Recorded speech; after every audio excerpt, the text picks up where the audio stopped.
temporada de Páscoa, ovos de chocolate, que são verdadeiras tentações, mas também tem um peixe, uma carne muito recomendada por especialistas.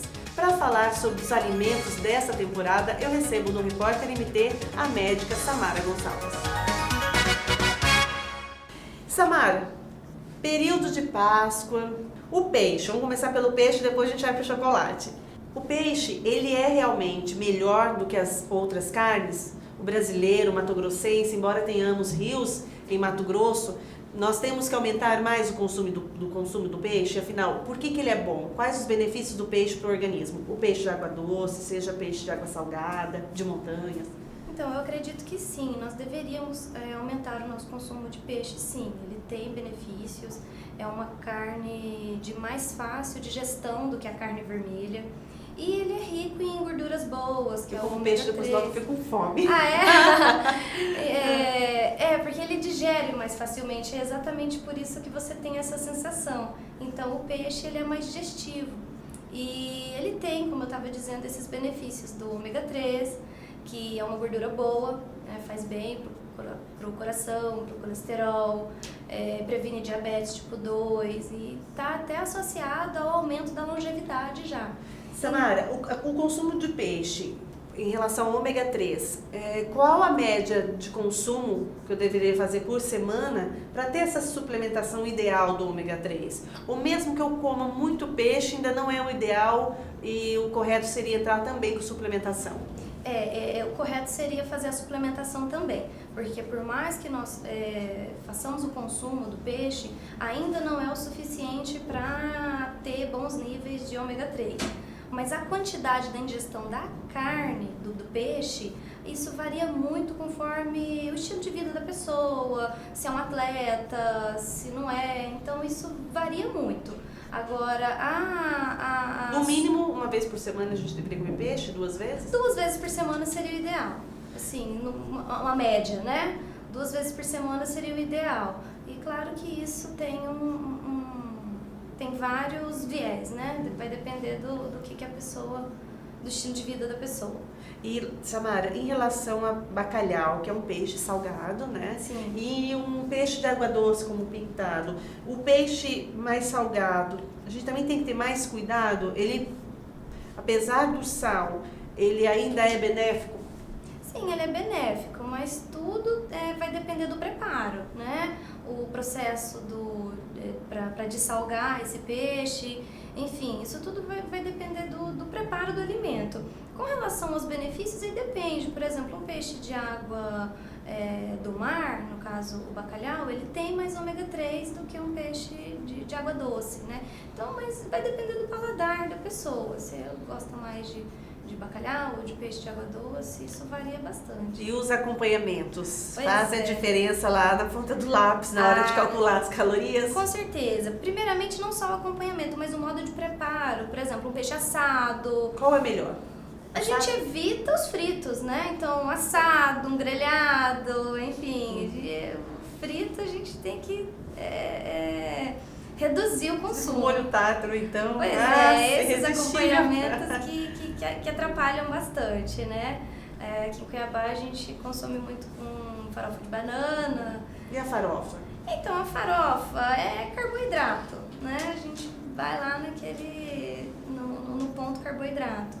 Mas é da farinha de mandioca, então não é tão ruim. Tem que cuidar como foi fritada essa banana, porque qual o tipo de gordura que foi feita essa fritura. Qual a gordura ideal? Azeite para fritar? Não, para fritar banana, azeite não. Qual seria? Manteiga? Manteiga seria interessante. Margarina nem pensar. Não, margarina nem pensar. Margarina, Samara, é algo que tem que tirar, excluir mesmo da mesa? É algo que deveria ser excluído da mesa sim, porque ela é feita de gordura hidrogenada, que é uma gordura artificial. Então, o ideal é passar a consumir a manteiga. Manteiga, que ela é de origem animal, então é bem melhor. E eu já li algumas pesquisas dizendo que a banha de porco, quando ela é, lógico, de boa procedência, natural, ela é melhor do que óleo vegetal industrializado. Sim, a banha de porco, hoje nós temos outra visão, né? Antigamente ela não era bem vista. Sim, teve E uma época hoje- que a banha de porco era crucificada, nossa, não era. Exatamente. E ao contrário, o que mais se aproxima do natural é o Isso, melhor. é o melhor. A gordura animal, a banha de porco, a manteiga, com certeza são melhores do que um óleo vegetal, enfim. Então, margarina. vou preparar, né, um almoço da Sexta-feira Santa. Eu coloco o peixe. Se eu coloco farofa de banana, o ideal exclui o arroz? O ideal é excluir, porque a gente já tem uma fonte de carboidrato que seria a farofa, né? Então, o ideal é tirar o arroz da mesa, então, já que vai ter a farofa. E o coentro, que é um tempero muito presente nessa época. Quais os benefícios do coentro? O coentro é maravilhoso, ele tem fatores antioxidantes, anti-inflamatórios e ele traz um sabor diferente para o peixe, né? Aquilo que lembra peixe, né? O coentro, ele parece que está diretamente associado... Até o perfume do coentro. Exatamente. Temperos como salsinha, cebolinha, coentro, melhor utilizá-los frescos, claro, né? Frescos, claro. Mas quando eu os congelo, eu perco a capacidade nutritiva deles, doutora? Perde um pouco, sim. É inevitável. Vai perder, não tem... O ideal é que seja consumido fresco mesmo, ali, da hora. Mas nós temos uma rotina que nem sempre dá para consumir eles frescos. Então, se der para congelar, dá para congelar, mas o ideal é consumir fresco. Assim, perde um pouco, mas dá para consumir. Chocolate. Quais são os tipos de chocolate que a gente tem e a diferença entre eles? Então, nós temos vários chocolates, né? Para começar, assim, um que nem é considerado chocolate, que é o chocolate branco. Que, assim, o que caracteriza o chocolate? É o cacau, né? Então, o chocolate branco, ele não vai cacau. Pura gordura. Exatamente, é gordura, açúcar, leite, né? Enfim. Tem benefício nenhum, então? Não tem benefício. O benefício dele é engordar, né? Então, o chocolate branco, ele não tem benefício. E aí nós temos o chocolate ao leite, que daí já tem um pouco mais de cacau, mas ainda assim tem açúcar. Nós temos o chocolate meio amargo, que é o que tem 50% de cacau. E o chocolate amargo, ele tem 70%. E quanto mais cacau ele tiver, menos açúcar e gordura vai ter. Então, por isso que o chocolate amargo seria o ideal, porque ele teria mais cacau e menos gordura. E aí a gente acaba também adaptando o paladar. Meu Adapta. paladar vai, né? Eu só como ao leite. Mas se eu vou inserindo o meio amargo e o amargo, eu vou conseguindo também modificá-lo, ele vai tendo prazer em... Com certeza, vai. Aos poucos o nosso paladar ele se modifica. A gente, eu acredito que nós deveríamos estar adeptos à mudança, né? Eu só como chocolate ao leite. Então, vamos pensar, né, os malefícios que esse chocolate pode trazer para você. Então, vamos modificar um pouquinho esse paladar, aos poucos, ir acrescentando e mudando. Vai no mercado, olha a prateleira, pega um meio amargo para experimentar. Vai, com certeza esse paladar vai ser modificado. Samara, o chocolate diet. Então, o chocolate diet é um problema, porque o chocolate diet, ele não tem açúcar. Só que em compensação, ele é mais calórico, porque ele vai mais gordura para compensar o fato de não ter açúcar. Então, ele acaba sendo um vilão. Ele é mais calórico, então é preferível um chocolate meio amargo do que um meio amargo ou amargo do que um chocolate diet. É claro que assim, tem pessoas que têm contraindicação ao açúcar, por exemplo, um paciente diabético. Essa pessoa não deve, né, consumir. Então, a gente... Outras vezes a pessoa, ela escolhe o diet porque acredita que ele tem mais benefícios em todos os sentidos do que o chocolate ao leite, às vezes até que o meio amargo e o amargo. Isso. A falta de informação, né, de leitura de rótulo. Exatamente. Porque às vezes vê lá que é diet, mas não olha o rótulo para ver o que é diet, né? O que vai compensar esse diet. E nesse mercado, né, no mercado da gastronomia, Hoje você tem uma vasta oferta de tipos de ovos. Sim. Né? Ovos recheados, né, com doce de leite, com bolo, com brownie.